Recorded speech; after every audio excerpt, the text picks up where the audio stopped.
This channel does not promote any violent, harmful, or illegal activities. All content provided by this channel is meant for an educational purpose only.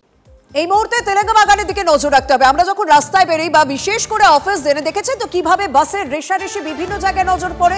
যেমন করে যদি আমি উল্টোডাঙ্গা স্টেশনের কাছে ছবি কথা বলি, বিধাননগর স্টেশনের কাছে কতটা যানজট থাকে, একদিকে অটোর দৌড়াতো, তার উপর বিভিন্ন রুট থেকে বাস আসে এবং সেই বাস থেকে যাত্রীদের নেমে একটা স্টেশনে যাওয়ার তাড়া থাকে।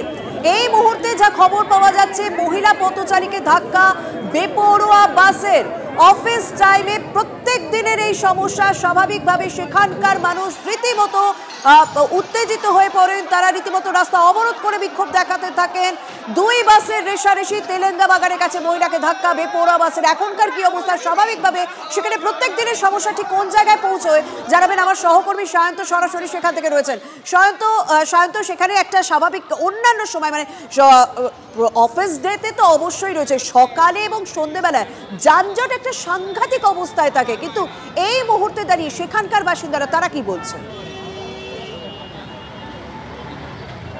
একদমই, দেখো যে রাস্তা আমরা দাঁড়িয়ে আছি ঠিক তেলেঙ্গা বাগান মোড়, এখানে কিন্তু নিত্যদিন এই যানজট এবং ওভারটেক রেশারেশির সমস্যা। আমি যে অংশটা দেখাবো আমাদের ক্যামেরা অর্ককে বলবো দেখানোর জন্য, এই দিকটা হচ্ছে উল্টোডাঙ্গা স্টেশন, অর্থাৎ খান্না ব্রিজের দিক থেকে যে গাড়িগুলো উল্টোডাঙ্গার দিকে যাচ্ছে এই রাস্তাতে কিন্তু দুর্ঘটনায় ঘটেছে। L238 এবং 91C এই দুটি বাস খান্না ব্রিজের দিক থেকে রেশারেশি করতে করতে আসছিল এবং রেশারেশি করার পর ঠিক সামনে যে সিগন্যাল আছে সেই সিগন্যালটাকে রীতিমতো ক্রস করে তারা একটি বাস অন্য একটি বাসকে ওভারটেক করতে যায়। সেই সময় রাস্তার ঠিক অন্য প্রান্তে থাকা যে মহিলা জখম হয়েছেন তিনি রাস্তা ক্রস করতে যান এবং এই ওভারটেক করতে গিয়েই কিন্তু L238 এর সামনের দিকে ডান দিকে চাকার তলায় তিনি চলে আসেন। গুরুতর জখম অবস্থায় ওই মহিলাকে হাসপাতালে ভর্তি করা হয়েছে।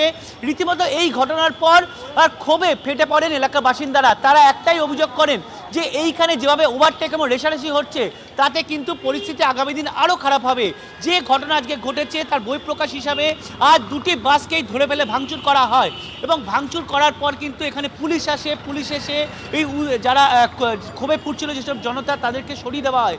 পুলিশের বিরুদ্ধে তাদের অভিযোগ যে পুলিশের যে ধরনের সক্রিয় ভূমিকা থাকা দরকার সেই সক্রিয় ভূমিকা দেখা যায় না, আর যে কারণে কিন্তু এখানে বারবার দুর্ঘটনা ঘটে।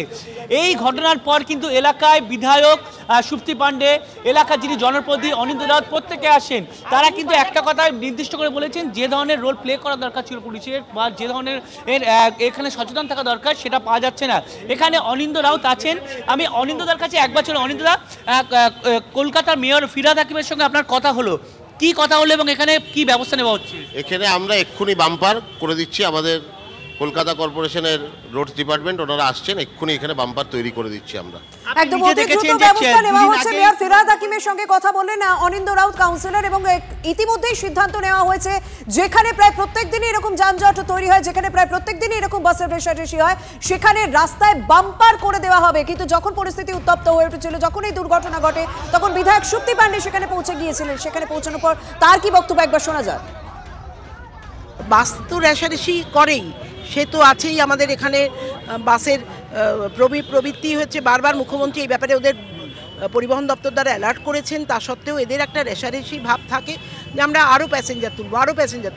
এই জিনিসটাকে কন্ট্রোল করতে হবে। স্থানীয় বাসিন্দারা যখন রেগে যায় তারা প্রথম অভিযোগটা পুলিশের বিরুদ্ধে করেন, কিন্তু সেটা সেরকম নয়। পুলিশরা তাদের যথেষ্ট তৎপরতার সঙ্গে কাজ করেন, তবে তাদের পরিমাণ আরও বাড়াতে হবে, তাদের অ্যালার্টনেসও আরও বাড়াতে হবে।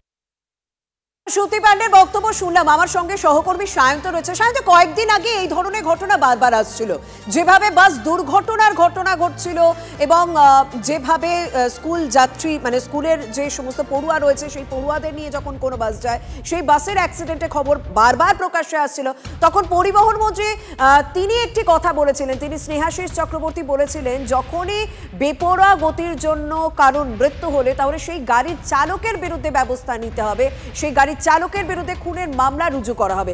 কি বলেছিলেন পরিবহন মন্ত্রী, সেই বক্তব্যটা শোনার পর আমি আমার সহকর্মীর সঙ্গে কথা বলবো। ড্রাইভার যে রেশারেশি করে বেপরোয়া চালিয়ে সে যদি কাউকে চাপা দিয়ে মেরে দেয়, আমরা সরাসরি কিন্তু তার বিরুদ্ধে খুনের মামলাই রুজু করব। এবার ড্রাইভারকে ঠিক করতে হবে সে কোন পথে হাঁটবে।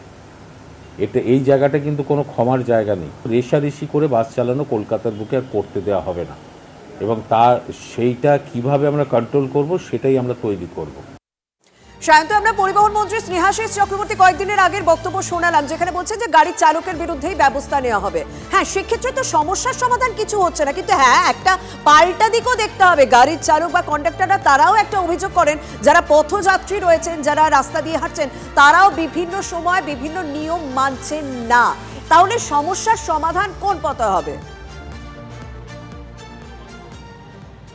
একদমই, দেখো এই দুটো সমস্যা কিন্তু রয়ে যাচ্ছে। তোমার বক্তব্যই ঠিক যে একদিকে যেরকম রেশারেশি ওভারটেক চলছে, অন্যদিকে যারা পথচারী তারাও কিন্তু যথেষ্ট পরিমাণে সচেতন নয়। তারা হাতে মোবাইল নিয়ে অথবা দৌড়ে দৌড়ে গ্রিন সিগন্যাল হতেই দৌড়ে দৌড়ে পার হওয়ার চেষ্টা করেন, যে কারণে দুর্ঘটনা ঘটছে। পরিবহন দপ্তরের তরফে যে ধরনের সক্রিয়তা থাকা দরকার ছিল বৈঠক করা হয়েছে, কিন্তু যে ধরনের সক্রিয়তা এই বাস সংগঠনগুলি বা বাস চালকদের নিয়ে করার কথা ছিল সেইটা কিন্তু দেখা যাচ্ছে না। সেই কারণে কোথাও একটা মনে হচ্ছে যে সমন্বয় অভাব থেকে যাচ্ছে। একদিকে সচেতনতার অভাব, অন্যদিকে সমন্বয়ের অভাব, আর এই দুই কারণে কিন্তু বারবার দুর্ঘটনা ঘটছে। তোমাকে আরেকজনের সঙ্গে কথা বলবো যে মূলত আজকে যখন ঘটনা ঘটে তখন যে মূল প্রত্যক্ষদর্শী ছিল, আমি তার কাছে একবার চলে যাব। আজকে তো আপনার চোখের সামনে ঘটনাটা ঘটে, কি ঘটেছিল একবার বলেন।